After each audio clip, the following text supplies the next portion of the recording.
This next fellow is a friend of ours, like his work very much, Walter Worden.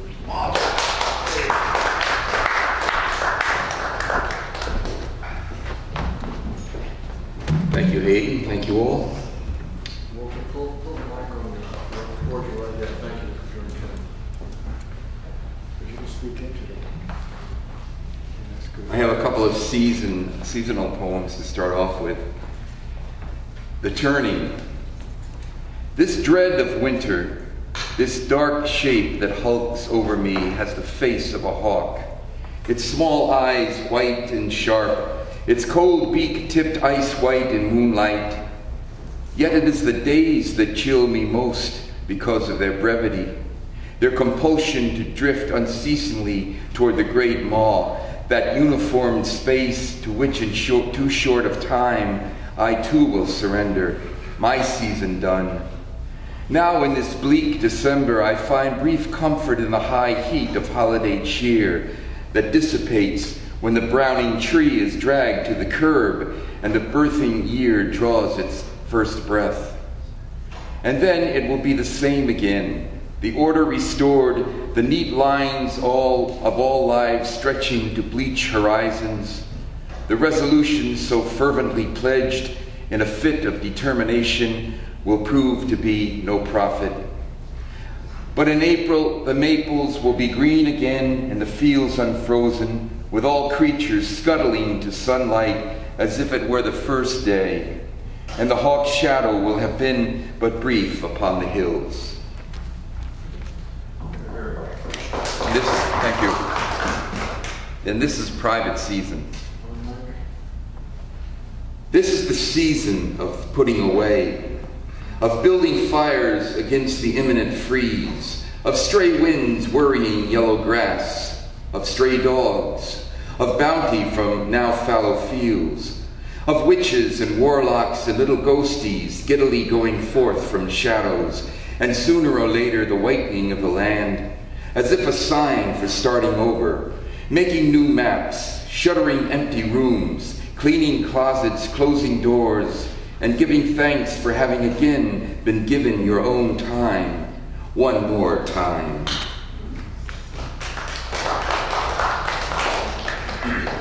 And this is called Eclipse. This has emerged from the recent eclipse that we witnessed.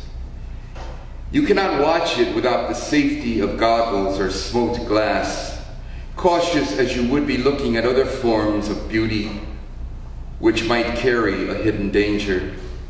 Though you sing their praises, their qualities of poetry and timelessness, and praise the artist who had such talent to create something so pleasurable and endearing, but which must also be respected for the ability to strike like an errant smile, an exotic brightly colored snake slinking in the tall grass, searching for its moment, something feral which out of fear of death or blindness you cannot confront, a beauty you dare not look at straight on, its very existence being its deadliest weapon.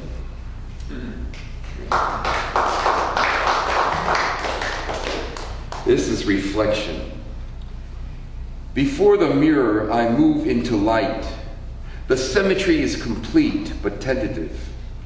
Image against image, the two faces gaze unseeingly through the same glass.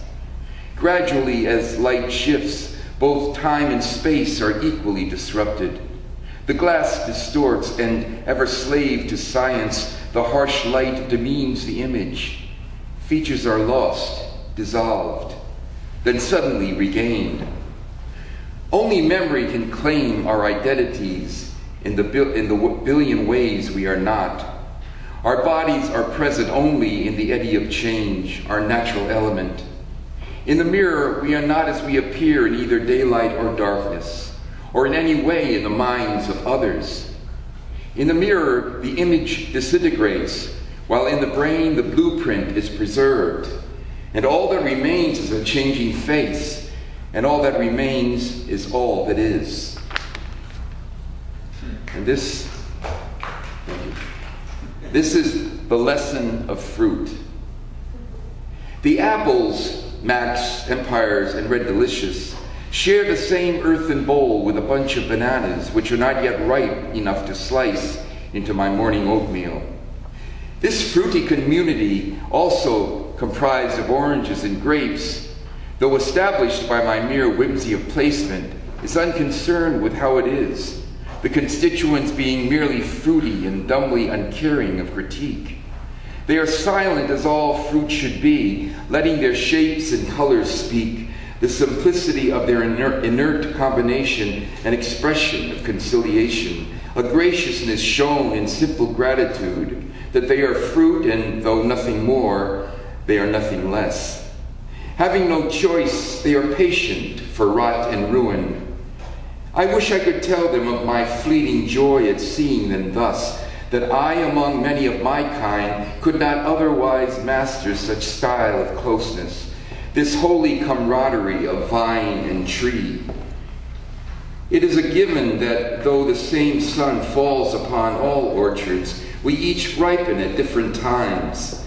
For the fruit there is satisfaction with each season and contentment with climate. I covet such peace. I wish my sweet juice could fall to cover them in a human manner, and my special colors move among them like a new music, the sweetness of disparity preserved in all our sweet but failing flesh.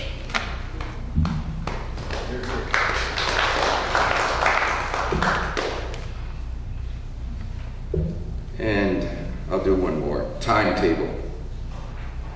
The days clothed in steel-colored garb foretell the coming, the sky white and bloated with its waiting bounty. Yet there is a stubborn stasis. December is here in modest presence. The ground is hard but bare, the intemperate air still as bated breath.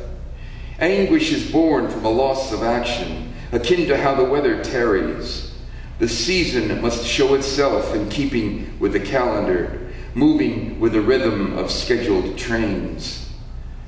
I have plans for April which hold no place for snow, so let us both be about our work. Let me arise tomorrow to a white dawn and let it be done. Let the poetry of each season be timely, as I, like each season, must come and go when my time is due. Thank you.